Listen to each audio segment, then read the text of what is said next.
It's 1:30 a.m. in Reno, Nevada, where police are called to an apartment complex for the second time after reports of a man who was yelling. Looks like they're just open.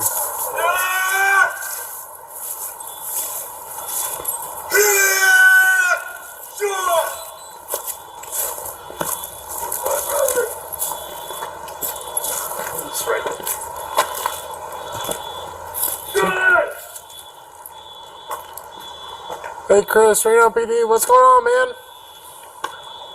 I got no guns. Okay. Who are you? I'm with the Reno Police Department. I work with your brother. Get your hand off the weapon right there, mother. I got my hands right here. Take your hat off. You. Chris. You! Chris, what is going on, man? Coming out there. Alright, what's going on? Where's my brother? I need a hug, man. Don't shoot me, please. Where is your brother? I don't know. We've been trying to get a hold of him. Can I get a hold of my brother? We tried to get a hold of him. He's not answering right now, Chris. My name is Christopher Henderson. You guys shot me 2020. You guys didn't pay me any money. Chris. You shot me in my right shoulder. We know, bud. Chris, what is going on? Jesus. What's going on today, Chris? Let me do some pull-ups. Get the out of my way. Move away. All of you move the away. Back the up. Chris. And if you do the Chris. back, shoot me the You gotta tase this. You gonna tase me? I'm in my own apartment. Chris, Stop it. you got a bunch of your What do you neighbors guys are want me to calling. do? You guys trying to take me to jail? Police identify the man seen here as 45-year-old Christopher Sheehan, the brother of an officer and military veteran. We're just going to the hospital and get I'm gonna walk to the hospital with my dog now. Get the out of here. All of you now. Chris, what is going on today, man? If I ask you guys nicely, I'm gonna tell you guys right now. Whoever could go toe-to-toe with me, head-to-head, push-up to push-up, let's get it. Going facing the west right here. You're yoked, bud. Facing that. I'm not saying I'm yoked. Chris. Okay? Back up and stay. Are you scared? You're scared. You're scared. Are you scared or not? Be honest. I'm not scared of you, dude. There's I know you're not scared of me. I'm scared of me. I fear one man. And his name is... Do you want to know what his name is? Can I do a push-up? You guys won't shoot me? In the back? I'm not Chris. You promise me? Listen, I'm a man. Chris, do you remember I'm me? a man, right? I'm a man. Chris, do you remember me? We talked at Sports West. What's your name? It's Goodrich. Goodrich. What's your last first name? First name? It's Elliot. Elliot what? Elliot Goodrich. When's your birthday? Well, Chris, it's in February. What's your number of your birthday? Chris, what's going on tonight? I'm doing 14. Chris, My brother's February 14th, 1979. Okay. Yeah, I know your brother. I know Monique as well. Dude, shut the up. Chris, what's going on? Shut the up! Why are we out here tonight? Because I want you to shut the up. Why do you keep yelling? Shut your mouth, please. Chris. Put your taser down and shut your mouth. I see your taser right there. I know, because you got me amped up right now, Chris. All your weapons, I see them right here. Chris. I got you amped up because you guys are soft. Every one of you out here is soft. Okay. Every single one of you, especially that guy right there. Here, Chris spots another officer standing in the distance and is, let's just say, not too happy about it. They think he's some kind of cowboy over there. I see you, dude. I'm not trying to hide. Who you think you're hard? Chris. You think you're hard, motherfucker? You think you're standing there hard? Stop, my friend. You didn't shoot me because you think I think I'm better than you. I was there when that happened, my friend. Do you Shut want the to up! Okay. You weren't there! Yes, I was. Did you come up and hit me in the chest, man? No, You're okay? I tried to Did you come up and hit me in the abs, man? You're good? Chris, can we Did you do that? Chris, can you Did you say listen? I love you, bro? Did you say that to me? Chris. Was my brother there? Hey, Chris, can we get you some help, my friend? I already got you. Officers keep their distance from the 45-year-old as this late-night drama continues. Chris. Chris, One, 2, 3, 4, 5, 6, 7 times. You gonna shoot me? I got no weapons. What else you want to see? You want to see the song? Chris. You want to see the Sheehan song, dude? Oh, you real? Chris. You guys think you're hard? Navy SEALs are hard. David Goggins, Jocko Willick, Jocko, run this country. David Goggins, run this country. Kyle Milliken. You guys know who Kyle Milliken is? You know who Marcus Luttrell is? Chris. You guys know who they are? I bet you read their books. You guys think they're hard? I'm hard. I'm hard as Tell me, did it? Sheehan's, baby. She is. 44444. Get the back now. Go read your Bible. Shut the No, stop, boss. Chris, can you stop and listen? We need to get your help. You know I'm gonna you go need get me help. Don't no, stop me. with us. Don't shoot me here. No, Chris. Please don't shoot me. I'm going to get my own help. Stop!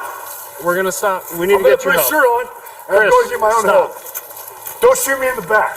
Hey, Don't shoot me in the back, Reno PD. Don't arrest me. We're Don't going- touch me. We're gonna get you to- I have broken no laws. Shut the up. Let me be quiet. Let me be quiet and go in my own house that I earned with my blood, my sweat, and my tears. I understand. Shut the up. We're gonna get you some help. I'm okay? gonna go get some right now. We're gonna get you to. I'm gonna go get shut the up. I'm walking. No, Ah! you need to stop, my friend. I'm here to help you. We're trying to help you. You will not put your hands on me. You guys will not touch Chris. me. You especially, you're all weak. Okay, Chris. Think I'm on? Think I'm cranked out? Wood. It's not long until officers decide they've seen enough. Can I pray, guys? Chris. Can I pray? No. I can't pray. Stop. We need to go get you some. Okay, I'm going. Don't touch me. I'm going in my window. No, we're not going to. I'm going to my apartment. It's my dog's in there. Stop. My dog's in there. Let's go. All right, take me to jail. Thank you. We're taking me to jail for a minute. We're taking you to the hospital. You guys take me to the Take you to hospital. hospital. Relax. My dog's Relax. Guys. Officers handcuff Chris, who's not exactly calming down. So why does it take so many of you guys? Because you're amped Because up. you're amped up. No, I'm not We're amped up. We're Okay, safe. leave me alone, please. We're not here to hurt you, bud. We not want to here take to you to hurt you. hospital. We want to You're not taking me to jail. All right, so we just played segments of the body cam footage. I'm not going to play the whole thing. I'll link the full body cam footage in the description if you want to watch it, because it's over 25 minutes long. But the key takeaways is, number one, these officers go to this apartment complex for the second time because this dude's acting loud. He's acting erratic inside of his own apartment. He's clearly loud as the officers approach. You can hear on the body cam. The first thing I want to point out is, shit's about to get real when a dude that looks like that doesn't come out his front door, but he exits the window by removing his screen and uses his own window as a front door. That's when I would be concerned. I think it's appropriate. It's a classic move, like a mischievous teenager exiting through the bedroom window. So what could go wrong? Yeah. On a hot summer night. What could go wrong? Yeah. I think when you see that, you go, oh shit, this isn't going to go well. And then you realize the guy's the size of the Kool-Aid Hulk. character, but on just full of muscle, not Kool-Aid. Yeah. So in the video, let's talk some training points on this, because you can watch videos like this and you can laugh and be on your way. But really, I think sergeants should be playing videos like this in briefings and like breaking these things down, right? Agree. Because that's a pretty average call that like anybody could go to. This guy just happened to be very large in size, and wanted to take on the world. But I think the takeaway on this was you had probably about 6 or 7 cops in the video you can see on scene. You go to a call, dude's being super loud in his own apartment. Okay, he exits his own apartment on his own via his window. He's asking to talk to his brother, who is also a Reno PD officer, and this dude's a vet. We were talking about mental crisis and whatever. You could assume that this dude is either probably heavily intoxicated, on drugs, we don't know, but he's acting erratic. The intentions of the cops were to obviously remove that person and take him somewhere. I think it sounded like they wanted to take him to the hospital. So that's the decision they made. The point is they're taking him away. I would ask you guys in this video, like, how long do you let this play out? Because this dude is jacked. He's huge. He's super animated. You've got like 6 or 7 cops there. Okay, he's causing a scene in this apartment complex. So what, really? Do you wait this out and you try to de-escalate this dude, or do you just take immediate action? What action would you take? And like, if you're the supervisor on scene, like, how long are you letting this play out? Yeah. So as a supervisor, I think first and foremost, obviously time's our friend. So if we have time, we're going to utilize it. And I think we can all agree with that, setting up ourselves for success before we even arrive. With that being said, it's like, what did the cops know, right, in this situation? Could they have done some research to find out what they have on this guy? What's his history? What's his size? And then come up with a game plan. If he is wanted for a crime, obviously How far are you going to allow this guy to dictate the situation before you, like you mentioned, you grab him and affect that arrest? But I think, and we don't know in this particular situation, so I don't want to necessarily assume, but what was those pre-planning stages? And I think that's where you get ahead of this. And I'm a firm believer, if this, then this, right? And that's where you can have it. If this guy's actions dictate or cross this line or this proverbial line in the sand, then it's going to trigger this act from us. Maybe they had that, maybe they didn't. Mm-hmm. Yeah, and the video just seemed like they were really trying to, they were trying to calmly talk to him. They were trying to bring it down a little bit. He wasn't going for it. I mean, at one point he's asking him to do have a push-up competition, but in the video you can see in the officer's body cam, he gets really close to the cop. Yeah. And I'm sorry, but a guy acting like that, one hit from that dude and you're laid out, you're done. Yeah, I agree with Dave. I think that a couple of things. Time is on your side in that. I think that you drive once he exits that apartment through the window of all exit points, you drive a wedge there. He's not getting back in, which they did do a good job not letting him back into that point. And we're not playing, Monday morning quarterbacking this. We're dissecting this and trying to learn from it and build from it and get better. Can we get brother on the phone and maybe speakerphone brother? Hey, and does that bring him down? They have all the time to talk in the world, but when you bring up the fact that he got, I think it was 2 or 3 officers at different times where he's less than an arm reach away from them. And that dude had 22, 23-inch biceps. He could easily grab somebody and not let go. Yeah. So, you don't sacrifice you're never going to sacrifice officer safety in order to get through to somebody that's in either, drugged up, drunk, or in mental crisis. Mm-hmm. You're just not going to do it. You're not going to sacrifice an officer or yourself to get to that person.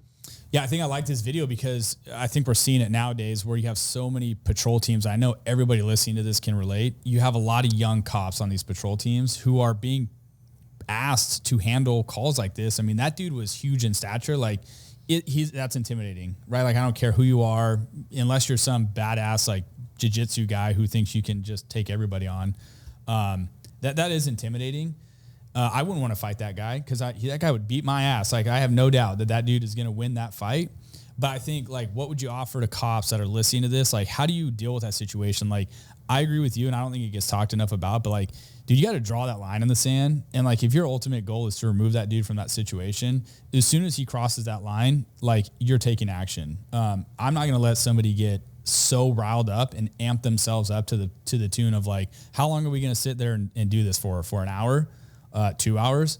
I know time's on our side, but I think a good option in that scenario would have been a taser. And you can see the red dot on that dude's chest. Somebody had a taser on him, which I think probably just pissed him off even more. And it sounds even like he had made a comment that they had shot him before in the shoulder. So I don't know what that was all about, but nonetheless, you got a dude who's super muscular. That taser is going to work. He's got no shirt on. He's a prime candidate for it. He has a high muscle mass, no shirt. 6% body fat. Yeah. He is the prime candidate to take a taser ride and hopefully have it be effective. I don't know. I look at a video like that and I just think, man, there's a lot of young cops out there who can watch this stuff. They can learn from it. And there's a lot of young supervisors out there too who might be getting promoted too soon, who don't have a lot of that experience under their belt. And dude, if you're the sergeant, and especially if in the middle of the night, you may not have a watch commander or somebody there to hold your hand, you're having to make those decisions and then ask these young cops to do what you're asking them to do. 100%. And I think I want to touch on something you mentioned about taking action. And it's not enough just to take action. It has to be decisive action. When I saw the video, from what I guess recall, is that when they do decide to put dude in cuffs, one guy's grabbing the arm and then for maybe a second or two, the other arm is not being accounted for. And then somebody finally has to come up from the crowd and grab it and obviously take him into custody. I think it's so important that when you make that call to put cuffs on him, it's quick, it's decisive, and then it's synchronized with all those guys on in the field. And that should already be pre-talked about as well. Who's my arrest team? Who's my contact team? Just as important of having that person dedicated or those two people dedicated for hands, I know Justin, with your background as a negotiator and everything along those lines, correct me if I'm wrong, but it is important that we don't have multiple people trying to talk to this guy all at once. We need to have our effective communicator, someone maybe with your skill set up there trying to build rapport. So they're not talking over one another, and then we have the best outcome for us. And you're exactly right. So you have that one person that's communicating with the person, and the rest of the people shouldn't be standing around watching. They should be formulating a plan that if he crosses this line, we're going hands-on, right? Or we're going taser, we're doing X, Y, and Z, whatever it is. And that negotiator, that person that's talking with them is doing everything he can for a peaceful resolution. That's everyone's goal. My personal take on it is your contact with this person tonight might affect the next officer's contact tomorrow, right? So even if it takes a little bit more time to reach that peaceful resolution, during that next mental health crisis or next drug-induced psychosis or next drunk spell, whatever it may be, maybe he then goes, they didn't treat me like an asshole last time, so this time I'm going to go peacefully, or it's not going to be as big of an issue. What if that taser doesn't work? Tasers don't work all the time. It's not the end-all be-all. Everyone's experienced a taser deployment where it doesn't get the satisfactory results that we are trained that it's going to give you. So once you understand that, if this taser deploys and it doesn't work, then it's a big old dog pile against 6 of us versus He-Man, right? That's the way it goes sometimes. We don't always pick and choose where shit goes down. But if we can slow it down enough to where we say, hey, let's just talk, let's talk. I don't care if he's being loud. I don't care if he's being loud in an apartment complex. It doesn't matter. Yeah. You got to figure that once he's that loud, there's now probably 15 cameras recording you. This shit go down. So you can at least say that we did everything we could to reach a peaceful resolution, and we didn't get there. Yeah, I think where cops could be a little bit better in these videos that we see is having that plan. A lot of times it seems like there's just no plan, and we're just going to try to soft approach this, all the time. And albeit that might work sometimes, having that soft approach all the time, but not having like a contingency plan, that's just not going to work for you. And that's how cops get hurt. It's how people get hurt. That's how force gets escalated, in my opinion. Well, it's where bad habits are formed. Bad habits are formed by things happening in a repetitious manner the wrong way, and people think, oh, it works out. It's okay. So this is the way we do it now, even if it's the wrong way. Do it the right way, and it's going to work out the same way, except for now you're doing things the right way. Meet up, talk really quick. He's loud in his apartment. It's okay. Meet in the parking lot.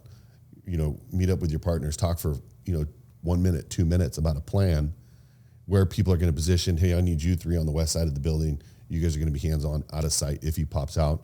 If he does come out, you guys drive a wedge between him and the apartment so that he can't get back in, whatever it may be, right? Yeah, of course. And I think the other thing to account for that as well is, should something happen, right? And obviously in this case, fortunately it didn't, but let's say it goes to a fatal OIS. They're going to ask you, what did you do to mitigate this situation here? Did you guys talk about it? Did you guys figure out who's talking? Did you have a less lethal plan? Did you do X, Y, and Z? It's not a good look to just shrug your shoulders and say, I don't know. Yeah, we just thought it was going to go our way. That's not good. Dave was in charge. Yeah. Dave who? Yeah. No, but for real. So along those lines, Mark and I do our patrol survival tactics class, and we travel all over, like I said, at different states. And every class I always ask, like, who in here generally just goes to the call that you're dispatched to, or who meets up with your partners on a substantial call, like whatever, right? Something like this, you would probably do it. Given that you're already there, and if you're going to invite 7 cops to the call, like, you should probably have a plan. But like, how many of you just go to the call, and then how many of you meet up with your partner before you go to the call and have that little quick, could be 30 seconds, maybe it's a minute, whatever. Maybe you're figuring out, like, what are we going to, and like, do we need more resources? Most of the time, I would probably say 95% of the time of the classes that we teach, all the officers in the room just say they just go to the call with their partner. And so I think the huge value to that is you should take that extra little bit of time and like have a little meetup spot around the corner with your partner. Have a quick conversation, what it is that you're going to. Do you need more resources? Do as much research as you can about the individuals of the call that you're going to. And in this case, in this body cam footage, like, you're already bringing that many people to the party. You know that things are not going to go well. like those conversations should definitely be had, and bring the appropriate tools with you. For sure. If I was going to add to that, I'm a fan, and I know some cops will have an aversion to this, but have those conversations on body cam, right? Absolutely. Yeah. Because if it's not there, some people will argue it didn't happen, or maybe the extent of what was the planning like. If you know you're going to it, rally up with the guys, find out who's doing what, put that on, tell our story, rather than if something does go bad or goes tragic.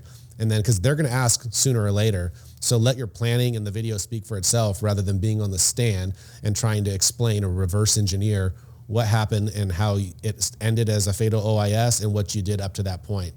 I think with the advent of body cams, it's a huge benefit for us, and we need to make sure that we're being very deliberate with how we use it. And this is a prime way to leverage every opportunity it offers. Absolutely. Depends on your every department's policy, but ours will allow body camera to be viewed after an OIS, right? So if you say, hey, I want to watch with your attorney present, I want to watch my body camera from the event, but I also want to watch my body camera during the meetup spot 5 minutes beforehand, so that you understand what your position was, what your job duties were, what everyone's job was, and then you have your account of the event. I'm a huge fan of that, memorializing that, get it locked in. It can't be misconstrued. People are going to remember things differently when it comes to that kind of an event, right? Or you're not going to remember certain or things. you're not going to remember certain things. Yeah. But if it's memorialized in that body camera, it's locked in forever. Yeah. And I've been in the hot seat a couple of times for OISs, and it's like you are going to get asked that question, like, what was your plan going into this? And like you said, dude, you can't shrug your shoulders and go, oh, well, we just thought it was just going to work out. That ain't going to fly. So it's a good video to watch. I thought some good officer safety takeaways. I'm glad nobody got hurt. The Hulk, I guess, went to the hospital. Didn't smash. Yeah, he didn't smash. The best part was, though, as he's getting loaded up in the ambulance, he says that he's going to walk onto UNR and join the football team. So maybe they can look forward to using him as a running back. Maybe we'll add him to my fantasy football lineup. Yeah. I think if that guy was in front of me blocking, I think even I could score a touchdown. Oh, yeah. Head to head, him and Marshawn Lynch, that might be a good we might have to see if we could maybe work that out, but that'd be pretty funny.